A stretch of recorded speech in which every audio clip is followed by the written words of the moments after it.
बिस्मिल्लाहिर्रहमानिर्रहीम, अस्सलाम वालेकुम। मेरा आज की इस प्रेस कॉन्फ्रेंस का टाइटल है कि एमटीआई एचएमसी में हरासमेंट, करप्शन, एक्सटॉर्शन ये कैसे होती है।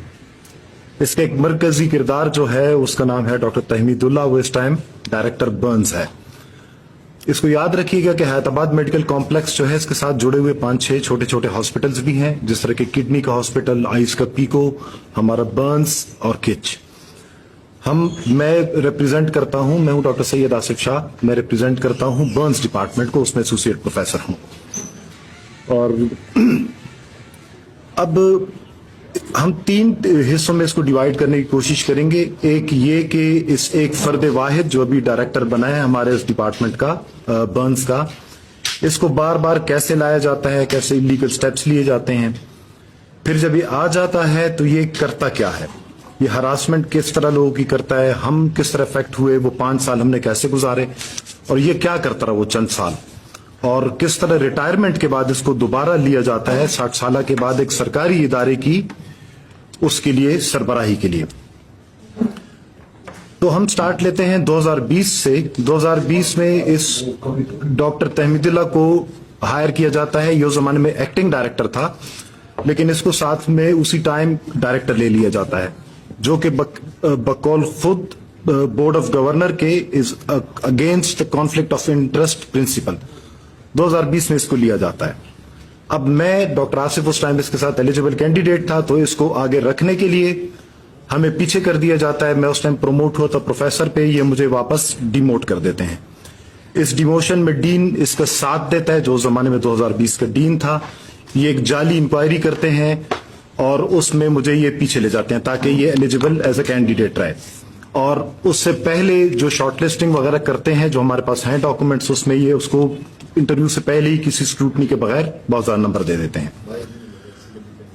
इसकी 3 साल की टेन्योर अक्टूबर 2023 में खत्म हो जाती है। उस टाइम इसकी सर्विस रह जाती है 1.5 साल। इसको फिर 3 साल की एक्सटेंशन दी जाती है, और हालांकि इसकी सर्विस 1.5 साल है, जो कि जनरली प्रिंसिपल्स के खिलाफ है कि अगर टेन्योर 3 साल का है और उसकी रिटायरमेंट में 1.5 साल है तो आपने कैसे लिए। 2024 में इसकी वो खत्म हो जाती है। इसका टेन्योर खत्म होने वाला, ये रिटायर होने वाला है 3 माह बाद। तो बोर्ड ऑफ गवर्नर एक कानून बनाता है कि जी अब हम रिटायर लोगों को भी लेंगे। ये इस एक फर्द वाहिद की खातिर बोर्ड ऑफ गवर्नर एचएमसी कर रहा है, और वो ये अपनी इंटरनल मीटिंग में करते हैं। यह हमारे पास आइन पड़ा हुआ है नंबर 4 पे, जो कि प्रोविंशियल असेंबली का पास शुदा आइन है, जिसमें साफ लिखा है कि इसको बर्न्स एंड प्लास्टिक सर्जरी के डायरेक्टर को फैकल्टी में से ली जाएगा। फैकल्टी का मतलब जो बंदा इन सर्विस है और उससे बाहर नहीं लिया जा सकता। तो बोर्ड मेरे हिसाब से एक ऐसा रेगुलेशन बनाता है जो उसके खिलाफ है। ये शख्स पे रिटायर हो जाता है 3 फरवरी 2025 में। जैसे ये रिटायर होता है उससे पहले हमारा डिपार्टमेंट इसको लेटर लिखता है डीन को, क्योंकि हमारा एकेडमिक या तालीमी सरबराह डीन होता है इन तमाम छोटे छोटे हॉस्पिटल्स का और एचएमसी का। डीन हमें कहता है, जो कि हमारे बड़े वर्दी प्रोफेसर साहब है डॉक्टर शिराज साहब, जो उस टाइम डीन थे इस साल के स्टार्ट में, वो कहते हैं जी हम इसको रिटायर नहीं करेंगे। हम कहते हैं जी इसको रिटायर वो खुद हो ही जाएगा। वो कहते हैं नहीं, जब तक ये ना चाहे इसको रिटायर नहीं किया जा सकता।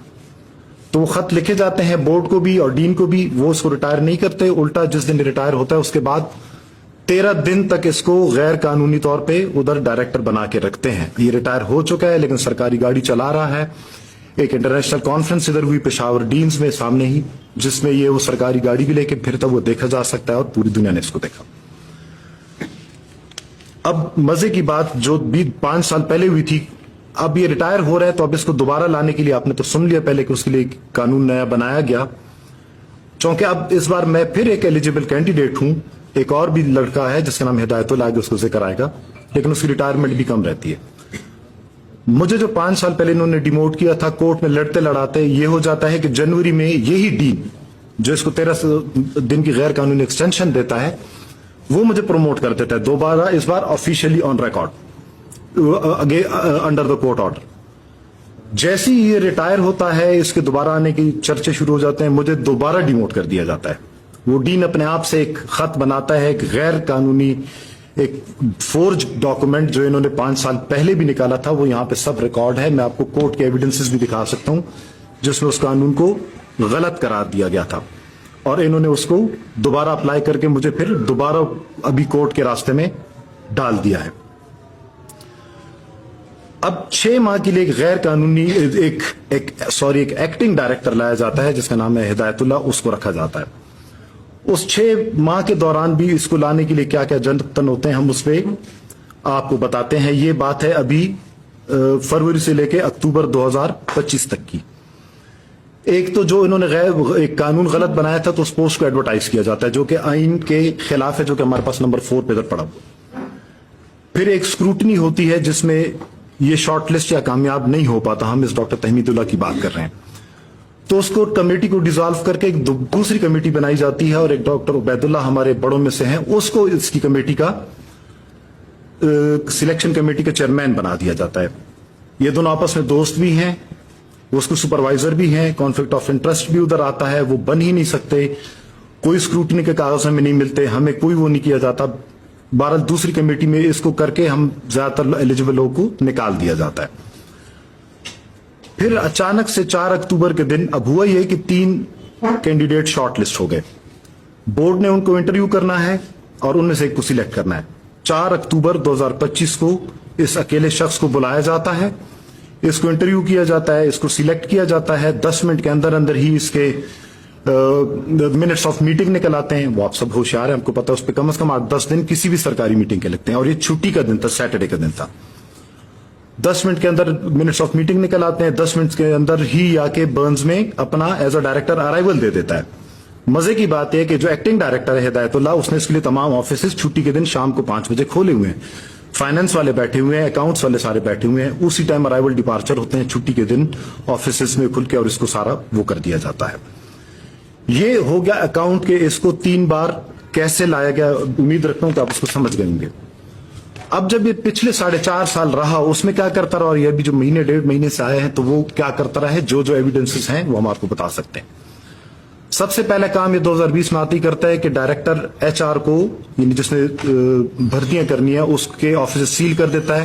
وہ لڑکا مسٹر زبیر آج تک ادارے سے باہر ہے, تاکہ بھرتیاں یہ جیسی بھی چاہے جس کے تھرو کرے, لیکن HR ڈپارٹمنٹ کے بغیر ساری بھرتیاں کی گئی. یہ سارا آن ریکارڈ ہے, اور اس کو ہراس کرتا رہے تو ہم ہراسمنٹ کے سیکشن میں آئیں گے. پروکیورمنٹ ایک ہمارے آفیسر ہیں فضل امین صاحب, اس کو 2-3 سال ڈپارٹمنٹ سے باہر رکھا جاتا ہے. کوئی اس کے اوپر انویسٹیگیشن نہیں کی جاتی, کوئی اس سے کوشچن نہیں پوچھا جاتا, کوئی سزا نہیں ملتی, لیکن وہ ادارے سے باہر ہے. وہ آج بھی ادارے سے باہر ہے. اس کو HMC نے اپنے پاس رکھ لیا. HMC رکھ نہیں سکتا کیونکہ ہمارا ادارہ اپنا بجٹ رکھتا ہے جو کہ ہم گورنمنٹ سے ڈائریکٹلی لیتے ہیں, HMC سے ہم نہیں لیتے. وہ آج تک ادھر بیٹھے ہوئے. تو پھر ہماری پروکیورمنٹ 4-4.5 سال کون کرتا رہا ہے؟ IT والے کرتے رہے ہیں, یہ دیکھنے والی بات ہے. پھر جب یہ بھرتیاں کرتا ہے, اب اس کی بہت ساری مثالیں ہو سکتی ہیں, لیکن جو میں آپ کو ایک مثال دیتا ہوں, اس کا جو اسٹینو ہے, جو اس ٹائم اس کا پرسنل اسسٹنٹ ہے, یہ فروری 2025 سے پہلے کی باتیں ہیں. وہ جس کمیٹی نے اس کو سلیکٹ کرنا ہے وہ اس کا سیکٹری بھی ہے, وہی اسی میں انویجیلیٹر بھی ہے, اور وہی اسی میں کینڈیڈیٹ بھی ہے. وہ خود ہی وہ ایگزام بھی بناتا ہے, پھر وہ انویجیلیٹر کے طور پہ پھر رہے دوسرے کینڈیڈیٹس کے لیے اپنے پرچے کے لیے بیٹھ کے پرچہ دیتا ہے, اور اپنا پرچہ خود اٹھا کے چلا جاتا ہے. اور اس کے سینکڑوں آئی وٹنسز ہیں. ریٹن میں ہمارے پاس اس کے لیے کچھ بھی نہیں ہے, لیکن اس کو آپ کوئی بھی جو ایکسیس ہے ڈاکومنٹس تک اس کو دیکھ سکتا ہے.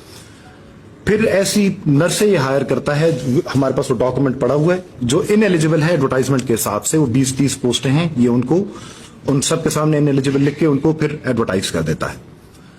اب ہمارا ادارہ جو ہے وہ پورے صوبے میں ایک ہی ہے اپنی نوعیت کا, اور 20-30 سال کی محنت کے بعد اس کو بنایا گیا ہے USAID کی مدد سے. ہمارے پاس بڑے قیمتی اکوپمنٹس بڑے اچھے USAID کے پیسوں سے لیے گئے. اس میں ایک کچرا مشین ہوتی ہے جس کو انسنریٹر کہتے ہیں, وہ اس نے اٹھا کے حیدرآباد میڈیکل کمپلیکس کی مین بلڈنگ کو دے دیا. اس کے لیے 100 بہانے بنائے, انوائرمنٹل انفرینڈلی, یہ جو بھی ہو سکتا ہے, لیکن وہ آن ریکارڈ اس نے اٹھا کے ان کو دے دیا, اور ان کے میڈیکل ڈائریکٹر نے اس کو لے لیا ان سے.